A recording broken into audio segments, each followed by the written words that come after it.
Il arrive à la majorité de se tromper. Le consensus scientifique n'est pas toujours pertinent. Par exemple, les géologues américains ont rejeté pendant 40 ans la théorie de la dérive des continents d'Alfred Wegener, qui pourtant était juste. La question raciale est très sensible politiquement. C'est une raison de plus pour se méfier du point de vue dominant. Mais quoi qu'il en soit, la plupart des gens se fient aux experts.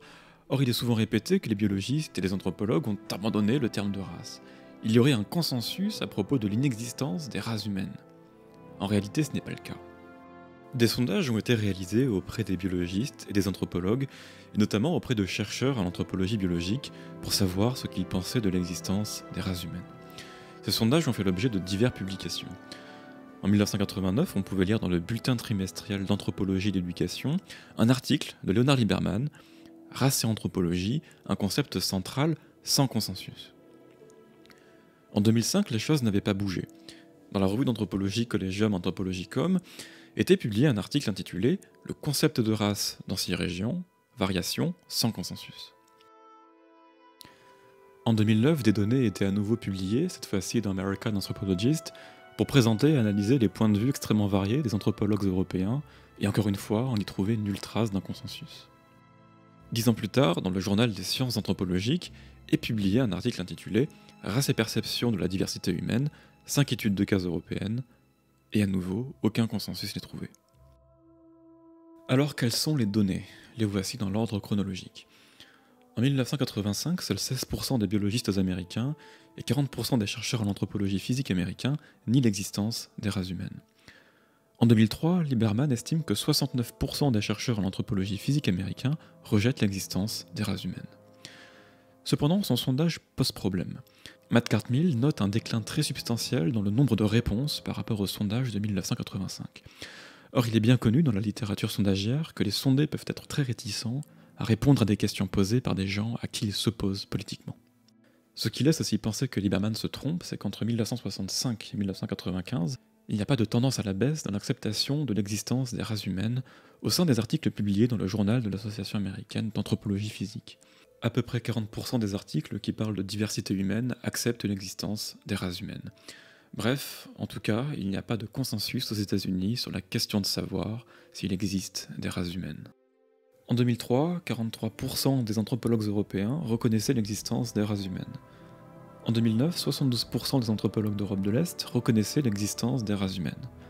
En 2019, 89% des biologistes tchèques et 81% des biologistes polonais reconnaissaient l'existence des races humaines. Quant à la Chine, l'on sait qu'en 2001, grâce à une analyse extensive des articles d'Acta Anthropologica Sinica, la revue principale d'anthropologie chinoise, que les races humaines étaient parfaitement reconnues. Une approche qualitative permet d'apprécier la situation de manière intéressante. Jared Diamond est connu pour avoir écrit De l'inégalité parmi les sociétés et Effondrement, où il nie radicalement l'importance des gènes dans l'histoire humaine. Il a cependant offert un témoignage intéressant. I'm always asking people, why do you think Europeans conquered other people? Why didn't Aboriginal Australians come and conquer Europeans?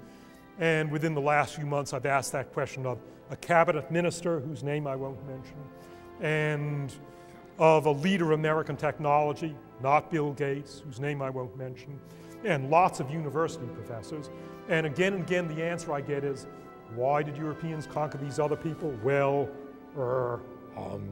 I hate to say this, I know this isn't politically correct, could get fired if I were heard to say this in public, but you asked me and nobody is listening. I'm sorry to say this, but let's face it, it's because Europeans have genetically a higher IQ than those other people. Just look at a picture of those Aboriginal Australians, you can see from their faces how primitive they are. Charles Murray, connu pour The Bell Curve, qui fait encore couler beaucoup d'encre aujourd'hui, donne un témoignage similaire. I did develop a real contempt for a lot of academia. I know too many people who are quite famous in academia who said to me privately, it's a wonderful book, and whenever they were asked to comment on publicly, they would trash it without a second thought. It happened in a really interesting number of cases. Is that right? With some names that would be very interesting to you if I reveal them, but I won't. Si ce qu'ils disent est vrai, il y a donc un décalage, un fossé énorme entre ce que les universitaires disent publiquement des races humaines et ce qu'ils pensent vraiment.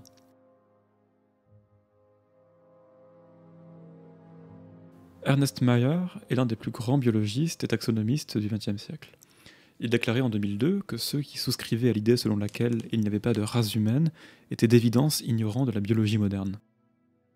Mayr n'est pas le seul grand biologiste à avoir défendu l'existence des races humaines. En fait, ils sont assez nombreux. L'argument principal des négateurs des races humaines a été donné en 1972 par Richard Lewontin, un généticien juif américain. Il a affirmé qu'on ne pouvait pas distinguer de race de notre espèce parce que la diversité génétique était contenue trop largement au sein des groupes et non pas entre les groupes.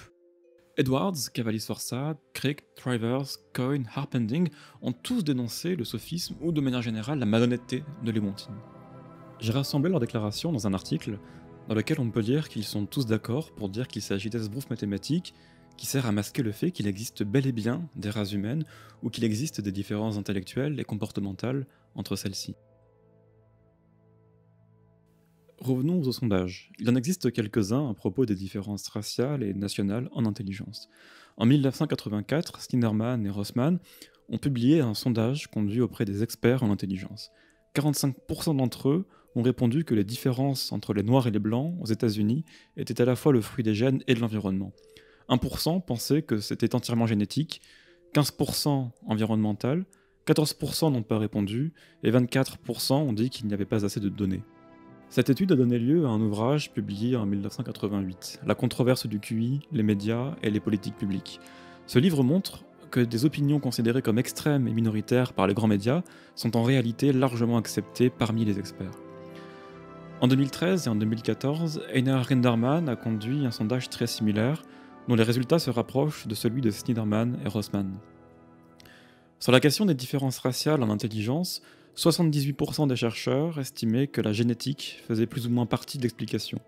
Seuls 6% considéraient que l'écart était totalement génétique, et 16% que l'écart était totalement environnemental. Quant aux médias grand public, les chercheurs en ont une bien plus mauvaise image que leurs confrères des années 1980. L'étude révèle que beaucoup d'entre eux tendent à penser que la question de l'intelligence y est abordée de manière trop idéologique. En tout cas, ce qu'il y a de commun aux deux études est que les experts considèrent que les tests psychométriques sont des mesures solides de l'intelligence. Et l'idée selon laquelle ils seraient biaisés de telle ou telle manière envers tel ou tel groupe est largement déconsidérée. Ils considèrent aussi que l'intelligence prédit de manière substantielle le statut social et économique et entérine largement le concept d'intelligence générale, le facteur G, ainsi que son héritabilité. Dans l'une de ses études, Leonard Lieberman évoque une conférence internationale d'anthropologie tenue à Moscou en 1998. L'une des conclusions des échanges était que l'abandon du terme de race et la perte d'intérêt dans l'étude des différences raciales par certains anthropologues était une conséquence directe de l'hitlérisme.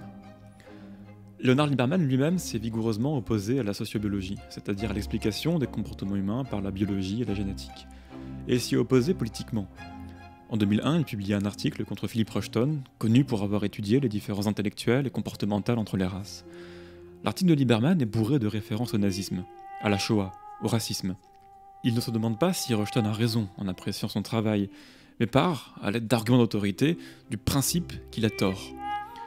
Dans l'article, on trouve plusieurs références à Lewontin à des endroits clés, pour affirmer que les races biologiques n'existent pas. Rappelez-vous ce qui vient d'être dit à propos de Richard Lewontin. Leonard Lieberman est juif, son mentor est Ashley Montagu, né Israel Ehrenberg, bien connu pour son antiracisme. Noter leur judéité est intéressant. Robert Sapolsky, lui aussi juif, biologiste et professeur à Stanford, a récemment publié Behave, dans lequel il note un fait intéressant. La première génération des sociobiologistes américains étaient tous des blancs du Sud, et la première génération de leurs opposants étaient tous des juifs, urbains, de gauche. Lewontin donc, mais aussi Gould, Kamin, Chomsky, etc. Bref, on l'a vu, ceux qui prétendent qu'il y a un consensus selon lequel les races n'existent pas, ou que la génétique n'explique pas les différences raciales en intelligence, ont tort. Et souvent, comme Lewontin, ils mentent, ils manipulent. Parce que pour eux, le combat est politique, et tous les moyens sont bons pour le gagner.